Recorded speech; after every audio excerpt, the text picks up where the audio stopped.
everybody to repeat after me. Calm down. Deep breath. Everything's gonna be okay. I thought you were going to say, welcome back, Loogie. Oh, yeah. Hi, Loogie. How you doing? Welcome back. Baseball's a very funny game because over a 5-game stretch last week, the New York Yankees scored 39 runs.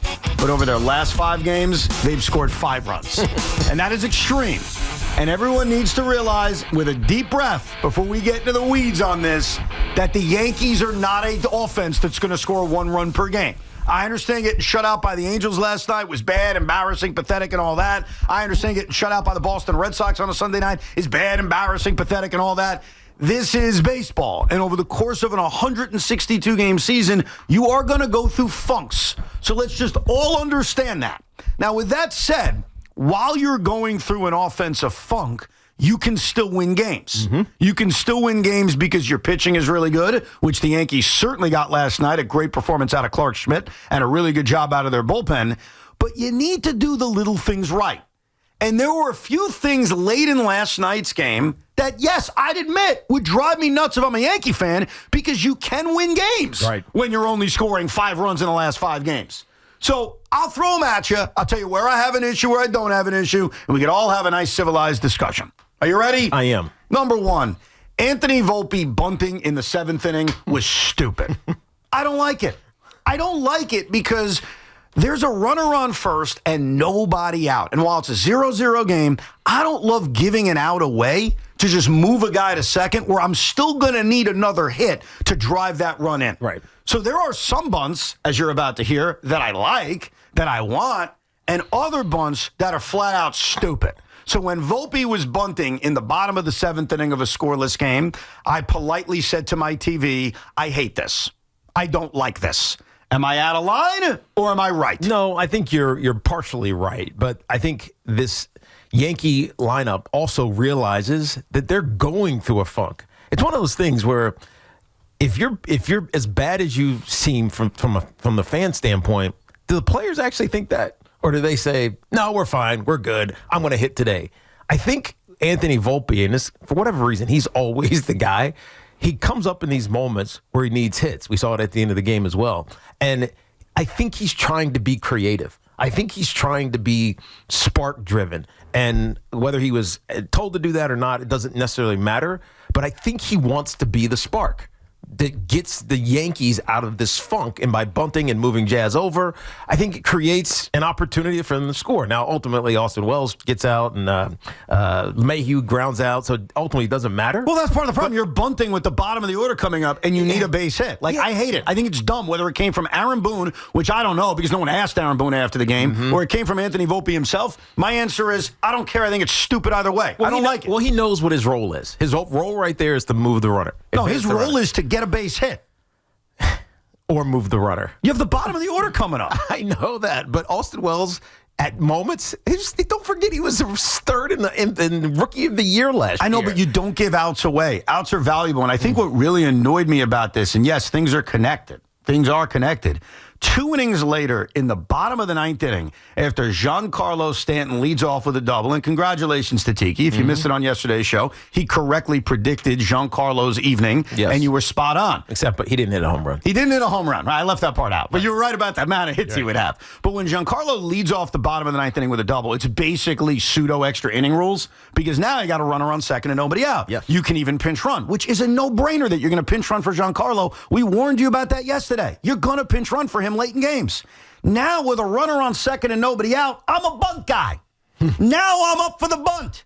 And Jazz Chisholm, who I like, I'm a huge Jazz Chisholm fan. You are not good enough.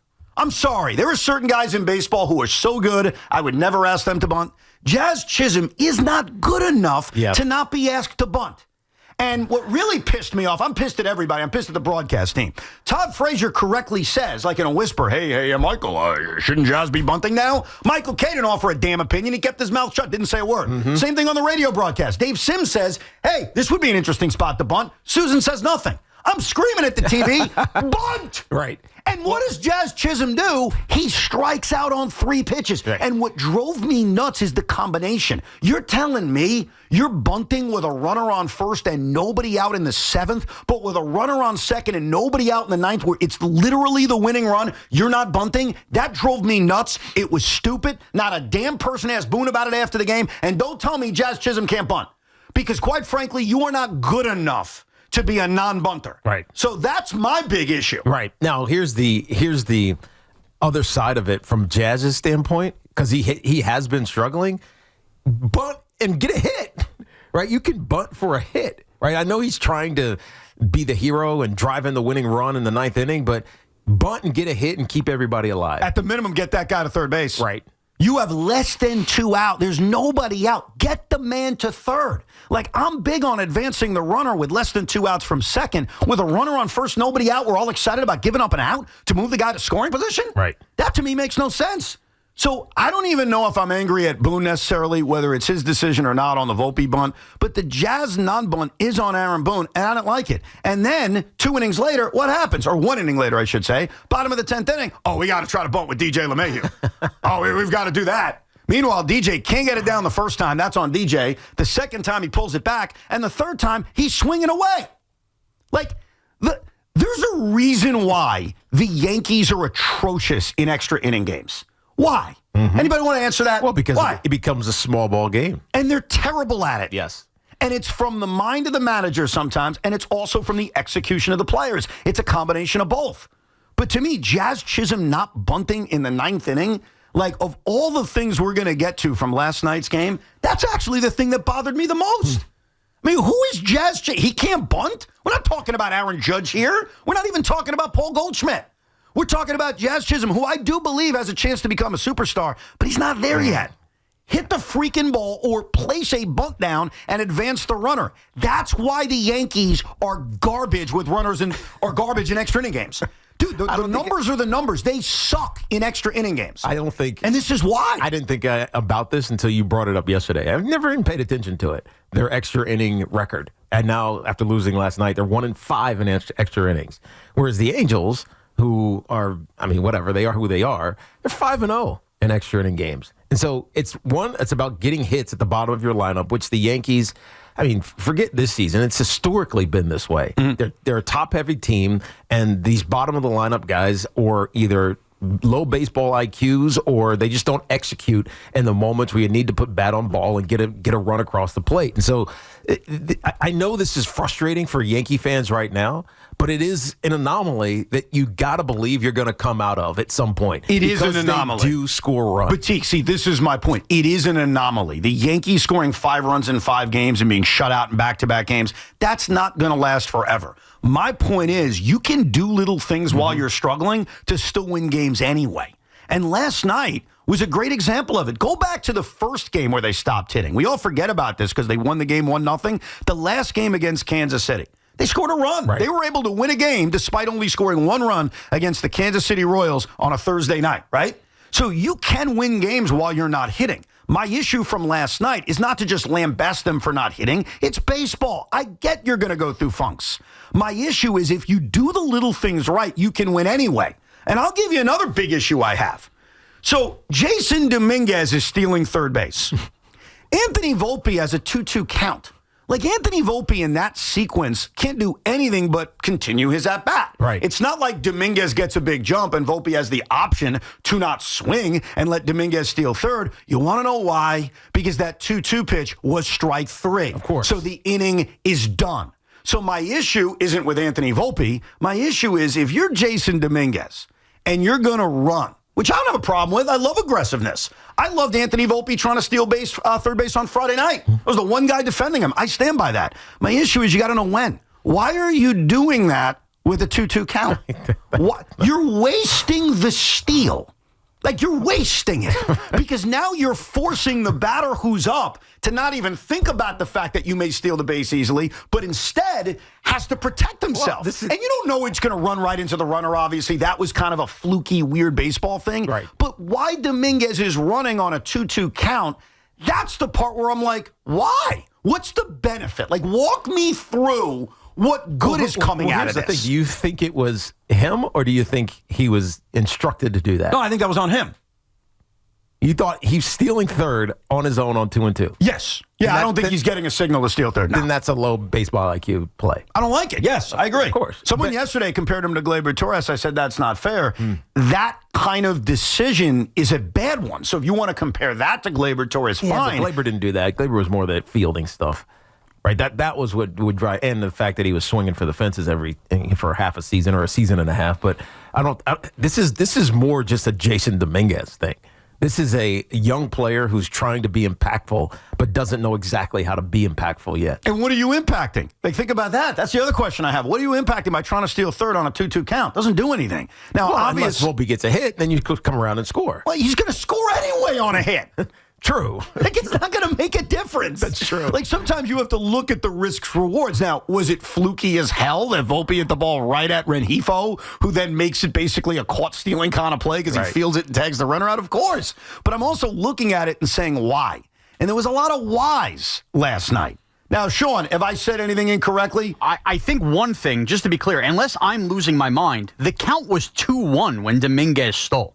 It was 2-2 is what my memory says. You want me to look it up just to confirm? Just to confirm, because I remember my anger being that the count was 2-1, and whoever lost communication in that point, he did not have to swing as the base was stolen. Foul ball,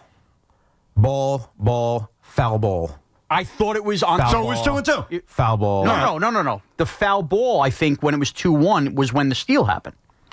The count was 2-2. If I'm not mistaken. Yes. If it's 2-2, I'm wrong. I thought he fouled off 4 balls in that at bat. Thank you. And it was 7 pitches. It was a 2-2 pitch. It was a slider right down the middle. He swung, obviously, and he hit the ball to third base. Then I stand corrected. I thought it was that second foul ball when it was 2-1 when he took off. I remember that anger being in real time for me. What, that Volpe didn't swing? That Volpe shouldn't have swung? Because I was under the impression it was 2-1 in real time. Well, maybe you get out of your pool while you're watching the Yankee game and pay attention. It was 60 degrees, Evan. I was in the basement. Either way, that's not on Anthony Volpe. No. I mean, that is on Jason Dominguez. And again, I walk you through it. What's the point of doing that? Like, early in the count, you do it because you get to third with less than 2 outs. You have a chance to score. I'm not against stealing third base. I'm against doing it with a 2-2 count because what are the odds that Volpe's just going to take ball 3 and you're going to steal third base? Right. Volpe's got to protect the plate. He's just fouled a few pitches off. That's where it doesn't make sense. And these are the kinds of little things, some of which we can put on the manager, some of which we can put on the individual players, where you lose games even when you're not hitting. Right. Like, again, I'm not berating the Yankees right now for not hitting. It's a baseball season. This happens. 162 games, you're going to cool off. The real question for the really good teams is, can you win games despite that? Right. When you have these lulls in your success, you at least stay around 500. Now, the Yankees are actually doing that. They're 500 just under 500 over the last 10. So they've been bad, but they're not burying themselves out of first place. But the problem is everybody else is starting to catch up. Oh, but hold on. In the first 5 games of the last 10-game stretch, they were scoring a ton of runs. Right. The recent offensive struggle is just a 5-game sample size. The last game against Kansas City, the 3 against Boston, and obviously last night. And their record there is 1-4. Right. So they haven't been winning games when they don't score runs. They did it on Thursday against Kansas City. I'm not saying not scoring runs. I'm saying going through a lull in your success quotient, right? You're not winning series after series. You're losing these series, but you're still around 500. Oh, I got you. That's where the Yankees are right now. And this is what you talked about. It's like, get streaky. Win whatever it is, 12 or 15 out of the next 20. And then when you have those moments where you're not winning series after series, just be 500. No, that's the key. That's where the Yankees find themselves right now. Now, there was one other moment from last night's game. Some may call it the headline of last night's game that caused anger. And that was when Anthony Volpe came up, game on the line, down by a run, bases loaded against It's always Volpe, by the way. It always finds him. It's always Volpe. It always does. Bases loaded, 2 outs, down by a run. And Anthony Volpe obviously swung at the first pitch and hit a ground ball to third base. This caused a lot of angst from Yankee fans that Volpe shouldn't have swung at the first pitch, including our very own Shaun Morash, who expressed his anger in a very, very intellectual video post last night on X. That's a terrible loss. That's a terrible loss. Is Volpe serious? The guy just comes in, bases loaded. Take a pitch. Take a pitch. He sounds annoyed, Tiki. Very annoyed. Well, interestingly, it was the exact pitch that he got in the ninth inning as well. Yes, indeed. Slider. When we come back, I'll explain why Shaun was wrong then and wrong now. Take a pitch. Anthony Volpe was not wrong for swinging at the first pitch. And we'll get to your phone calls at 888-808-1019. And Shaun was right. It was 2-1 on that play. It was 2-2. No. He went again on 2-2. 2-1, and that was when Frazier had a problem that nobody was communicating. It was 2-1. Volpe needed On to the pitch. play where he was thrown out at third base on the ground ball to third, the count was 2-2. Yeah, on that play.